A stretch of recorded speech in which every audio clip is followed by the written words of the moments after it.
Hola, en esta lección vamos a hablar acerca de algún y ningún y las demás formas.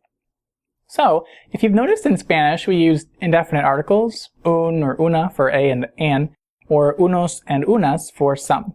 But you might also come across some affirmative and negative expressions. You might find algún, alguna, or alguno, which means a, an, or any, while algunos and algunas means some or any. Or, on the negative side, you might see ningún or ninguna or ninguno, meaning not one.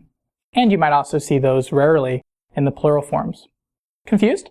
Let's take a look at some examples. Notice these agree in number and gender of the nouns they go in front of. ¿Tienes alguna idea? ¿Tienen algún comentario?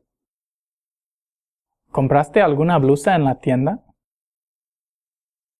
¿Hay algunos restaurantes buenos en el pueblo?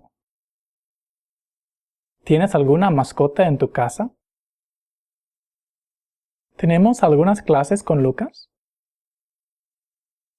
So, we can see these are fairly similar to un, una, unos, or unas.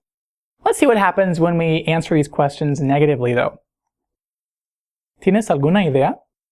No, no tengo ninguna idea. Or, since we know we're talking about an idea, we could say, no tengo ninguna. ¿Tienen algún comentario? No tenemos ningún comentario. Or, since we know we're talking about comentario, no tenemos ninguno. ¿Compraste alguna blusa en la tienda? No, no compré ninguna blusa. Or, since we know we're talking about a blusa, no compré ninguna. ¿Hay algunos restaurantes buenos en el pueblo? No, no hay ningún restaurante bueno allí. Or, since we know we're talking about good restaurants, no, no hay ninguno. ¿Tienes alguna mascota en tu casa? No, no tengo ninguna mascota. Or, since we know we're talking about mascota, no tengo ninguna. ¿Tenemos algunas clases con Lucas? No, no tenemos ninguna clase con él. Or, since we know we're talking about classes, no tenemos ninguna. So to recap, here are the affirmative forms and the negative forms of those sentences.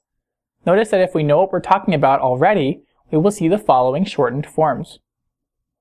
So alguna, algunos, and algunas will be shortened just by taking off the noun. Algún plus the noun will be shortened to alguno. And ningún with no noun will be shortened to ninguno. But this is similar, like how we'll say un plus thing, but uno with no thing attached to it.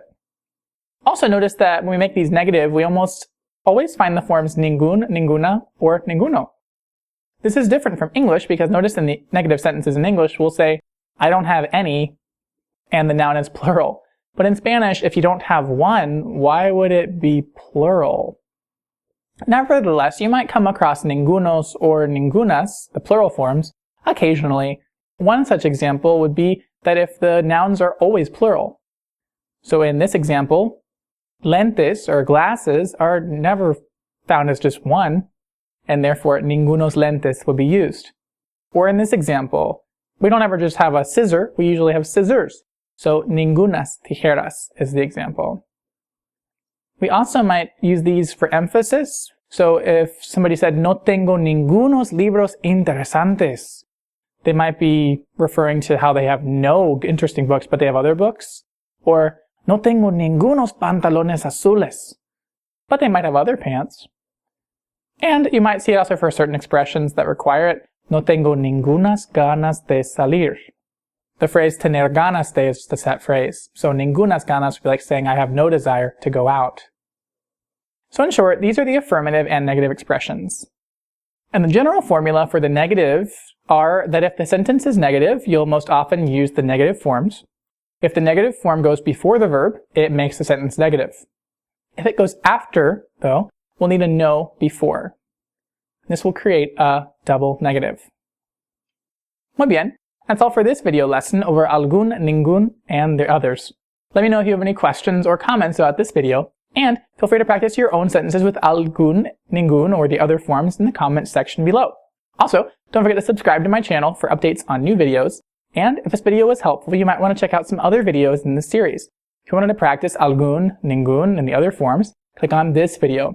If you wanted to see how we use any of the other affirmative and negative expressions, click on any of these different videos.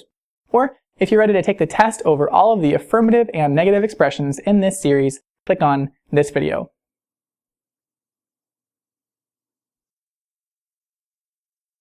Gracias por mirar y nos vemos.